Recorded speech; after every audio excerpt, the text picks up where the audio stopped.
tengah diet ke? Ya, Mak. Okey. Mak ada buatkan kuih peneram bahulu dengan lepat pisang. Sedap. Kau tak payahlah susah-susah minum air kosong ni. Dah lah tawa. Bukan elok ke? Mak ada buat air sedap. Air polak Sirap atau air oren. Kita sekalikan je sedap, dek. Jadilah si Melampau Mak ni. Minum ni. Tengok ni Mak minum. Lega tekak.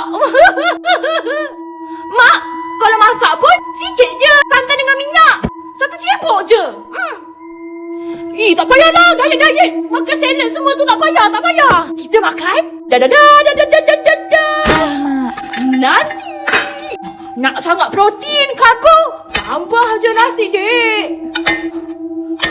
Tambah. Banyak sangat tu, Mak. Makan ni je, dek. Makan sampai habis.